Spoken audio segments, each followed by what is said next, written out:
हे नमस्कार दोस्तों, मैं दीपक कुमार स्वागत करता हूं आप सभी का आपके अपने ही चैनल इन्वेस्ट फॉर वेल्थ में। दोस्तों, आज का वीडियो काफ़ी इन्फॉर्मेटिव है आपके लिए, क्योंकि आज मैं जो डिस्कशन करने वाला हूं वो नॉलेज हर एक ट्रेडर, इन्वेस्टर या फिर बिगनर को होना चाहिए। चलो, अगर आपको मैं कहूं यार आपका ब्रोकर आपके पैसे लेकर भाग जाएगा, या आप जिस अकाउंट में ट्रेड करते हैं, कोई भी कंपनी है वो XYZ, वो अगर बंद हो जाए या फ्रॉड कर जाए तो क्या होगा आपके साथ? और पता कैसे लगेगा कि हाँ, ये ब्रोकर, ये कंपनी फ्रॉड कर सकती है या उसके दिन भर गए हैं? कैसे? सब कुछ बिल्कुल डिटेल में समझने वाला हूँ। एक सेकंड भी स्किप मत करना अगर सच में आपको आपके पैसे से प्यार है। एग्जाम्पल देता हूँ यार, कुछ दिन पहले ही एक कांड हुआ है। कार्वी स्टॉक ब्रोकिंग के नाम से एक कंपनी थी, और कोई छोटी मोटी कंपनी नहीं थी, बहुत तगड़ी कंपनी है। कार्वी के बहुत सारे लेग हैं, कार्वी म्यूचुअल फंड डिस्ट्रीब्यूटर तक है, बहुत कुछ होता है। के फिनटेक का नाम आपने सुना होगा, बेसिकली कार्वी वालों का ही है। और भी काफ़ी कुछ है, कार्वी कमोडिटीज़ थी, KSBL था, कार्वी स्टॉक ब्रोकिंग लिमिटेड, बहुत बड़ी कंपनी थी। और उस कंपनी ने फ्रॉड कर दिया, अपने इन्वेस्टर्स के शेयर्स को बेच दिया। एंड कार्वी के फ्रॉड के बाद ही बहुत सारे सेबी ने रूल्स चेंज किए हैं। कार्वी के बाद अगर हम बात करें, और भी बहुत सारी कंपनीज थी जो कुछ चली गई, आस्था ट्रेड और पता नहीं क्या क्या कुछ गायब हो गई। कितने लोगों के पैसे बर्बाद हुए हैं, है ना। किसी के मिले हैं, किसी के नहीं मिले, किसी के बहुत साल बाद मिले हैं। अगर मैं कार्वी का ही दिखाऊं, यहाँ पे देखिए, यहाँ पे कार्वी फ्रॉड केस यहाँ पे आपको नज़र आएगा। काफ़ी बड़ी कंपनी थी। अगर आपको पता है कार्वी के बारे में तो कमेंट करके बताइएगा। इन्होंने क्या किया था, अब किसी रीज़न से इनके CMD ने अपने बिजनेस को ग्रो करने के लिए, फिर अपने पर्सनल बिजनेस के लिए, दूसरे बिजनेस के लिए, जिनके जो डीमैट में शेयर्स पड़े थे क्लाइंट्स के, वो सारे के सारे शेयर्स गिरवी रख दिए थे। तो कुछ चीज़ें यहाँ पे मैं आपको डिस्कस करने वाला हूँ। उन चीज़ों पे अगर आप ध्यान रख लोगे तो कोई भी माइका लाल आपके पैसे नहीं चुरा सकता है। सबसे पहला नंबर है कि आपका जो ब्रोकर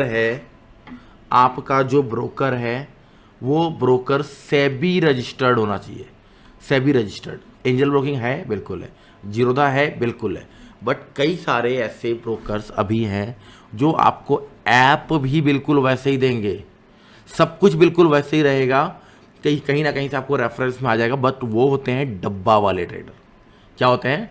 डब्बा ट्रेडर होते हैं भाई। ब्रोकरेज नहीं लगता है, टैक्सेस नहीं लगते हैं। बेसिकली ब्रोकरेज लगेगा, वहाँ पे कोई टैक्स नहीं लगेगा। क्यों टैक्स नहीं लगता है? क्योंकि वो सरकार के नज़र में है ही नहीं, सेबी को पता ही नहीं है। वो आपका सौदा खाते हैं, जिसे खाईवाल भी कहते हैं। खाईवाल। आपने बोला भाई बैंक निफ्टी बाय करना, उनको पता है यार 90% लोग लॉस ही करेंगे। क्या है, 5% कमा भी लेगा तो क्या हुआ। उसके बाद समझ लो 1000 क्लाइंट हैं, 1000 क्लाइंट में से 1000 क्लाइंट में से 900 क्लाइंट ने लॉस ही करना है। 100 क्लाइंट अगर कमा भी लेगा तो क्या हो जाएगा। तो वो क्या करते हैं, सारे के सारे सौदे खा लेते हैं। उनको पता है आपको लॉस होगा। अगर उनको दिखता है कोई प्रॉफिट वाला सौदा है तो वो उतार देते हैं सिस्टम पे, अदरवाइज वो आपका ट्रेड खा लेते हैं। प्रॉफिट हो गया तो उनको देना पड़ेगा आपको, बट लॉस हो गया तो आपसे पैसा वो ले लेंगे, राइट। कम कोई मार्जिन यहाँ पे बहुत ज़्यादा नहीं लगता है, कम मार्जिन में ट्रेड होता है। बिल्कुल बच के रहना है ऐसे लोगों से, ऐसे चीज़ों से नहीं करना है आपको, साइड रखना है। क्योंकि अगर आपको प्रॉफिट हो गया तो आपको वो पैसा मिलने वाला नहीं है। अगर बहुत ईमानदार भी होते हैं जो दे देते हैं, बट फिर भी जो इलीगल है, जो गलत है, वो गलत है। हमें अपना स्टॉक मार्केट को ग्रो करना है तो हमें इन चीज़ों का ध्यान रखना पड़ेगा। सबसे पहला, आपका ब्रोकर जो है सेबी के साथ रजिस्टर्ड होना चाहिए। एंड सेकंड क्या है भाई, यहाँ पे बहुत बड़ी पहले ये समझ लीजिए, ये छोड़ देते हैं क्या क्या होना चाहिए, पहले समझ लेते हैं। अगर ब्रोकर भाग गया एक्चुअल में तो क्या होगा। मान लेते हैं कोई भी ABC, एंजल ब्रोकिंग मान लेते हैं, जीरोधा मान लेते हैं, अगर ये चले गया तो क्या होगा। आपका जो शेयर्स है अभी फ़िलहाल, पहले क्या होता था, आपके शेयर्स पूल अकाउंट में पड़े होते थे, पूल अकाउंट में। बट अभी आपके शेयर्स आपके डीमैट में पड़े हैं। डीमैट में क्या है, डीमैट में CDSL के पास डीमैट होता है या NSDL के पास होता है। ये दो डिपॉजिटरीज है, जो कि एक सरकारी संस्था आप समझ सकते हो। दो डिपॉजिटरीज है जो एक सेविंग्स अकाउंट के तरह है। सारे के सारे जो शेयर्स होते हैं वो इनमें जमा होते हैं, और आपको बाकायदा स्टेटमेंट आता है। तो आपको जैसे ही कोई स्टॉक को बाय करना है, 2 दिनों के बाद अपना मेल चेक करना है, क्या CDSL से या फिर NSDL से कोई मेल आया है डीमैट अकाउंट में क्रेडिट के लिए, जो आपने लॉन्ग टर्म के लिए स्टॉक बाय किया है। अगर नहीं आया है तो अपना CDSL या NSDL अकाउंट को लॉगिन करना है। कभी आपने लॉगिन किया है? नहीं किया है तो आज ही लॉगिन कीजिए अपना डीमैट अकाउंट से। आपका जो यूज़र आईडी ब्रोकर का है वो अलग है, दो अकाउंट खोलते हैं, एक ट्रेडिंग अकाउंट होता है, एक डीमैट अकाउंट होता है। डीमैट अकाउंट का आईडी अलग होता है, जो कि डीमैट अकाउंट नंबर जैसा अकाउंट नंबर होता है वैसे डीपी आईडी और क्लाइंट आईडी होता है, डीमैट अकाउंट नंबर अलग होता है। उस डीमैट अकाउंट नंबर के थ्रू आपको CDSL या NSDL में लॉगिन करके देखना है कि हाँ आपके शेयर्स वहाँ पे दिख रहे हैं, सही सलामत है। अगर हैं तो ठीक है, अगर नहीं दिख रहे तो अपने ब्रोकर को कॉन्टैक्ट कीजिए, राइट। तो ये चीज़ है, ये चीज़ को बड़ा ध्यान रखना है। तो क्या होगा, मान लीजिए आपका ब्रोकर कहीं भाग गया तो क्या होगा, आपका शेयर वो लेके नहीं जा पाएगा, तो क्या लेके जा पाएगा, आपके ट्रेडिंग अकाउंट में जो पैसा पड़ा है ना वो पैसा वो लेके भाग सकता है। मान लीजिए वो भाग गया, अभी यहाँ पर ना एक बेसिकली फंड है, इसका NSE का फंड है बेसिकली, एक ट्रेडर्स के लिए या इन्वेस्टर्स के लिए, IPF जिसे हम कहते हैं, IPF जिसे हम कहते हैं इन्वेस्टर प्रोटेक्शन फंड। ये फंड से 25 लाख रुपए तक का आपका भरपाई हो सकता है, 25 लाख रुपए तक का आपका भरपाई हो सकता है, ठीक है। IPF इन्वेस्टर प्रोटेक्शन फंड से आपका 25 लाख रुपए तक का भरपाई हो सकता है। 25 लाख से बड़ा अमाउंट है तो दिक्कत आती है, बट थोड़ा सा समय लगता है, हो जाता है। तो आपका पैसा यहाँ पे सेफ है, बट अगर आपका ब्रोकर से भी रजिस्टर्ड है फिर से भी आपकी जिम्मेदारी लेगी पैसों की, ठीक है। तो ये चीज़ का आपको ध्यान रखना है, आपका शेयर्स का ध्यान आपको खुद रखना है CDSL में।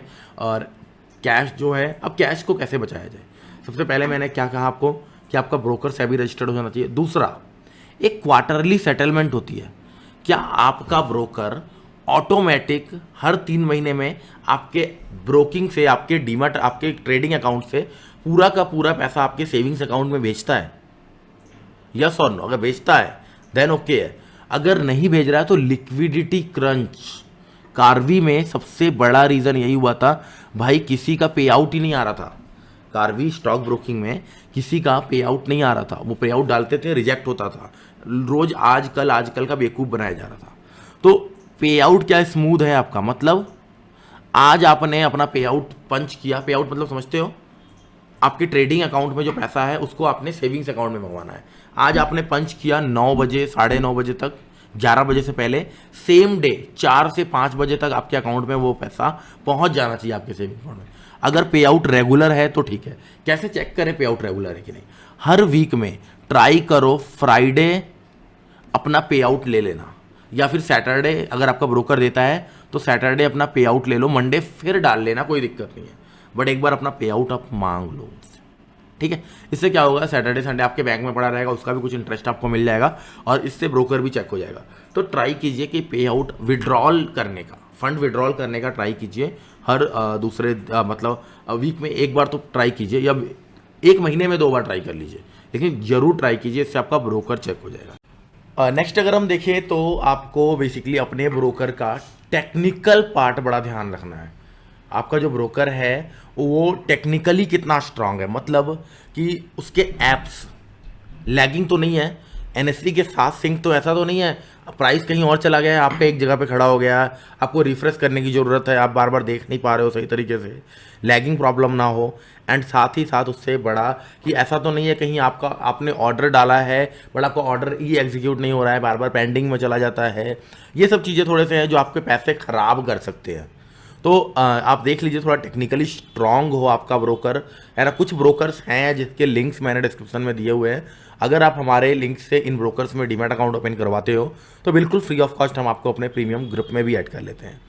और नेक्स्ट अगर हम बात करें, नेक्स्ट यहाँ पे आपको ध्यान रखना है कॉन्ट्रैक्ट नोट का। सबसे बड़ा है ईमानदारी से बताना यार, कितने लोग हो जो आप लोग डेली ट्रेड के बाद शाम को जो आपका ब्रोकर मेल पे कॉन्ट्रैक्ट नोट भेजता है उसको आप चेक करते हो।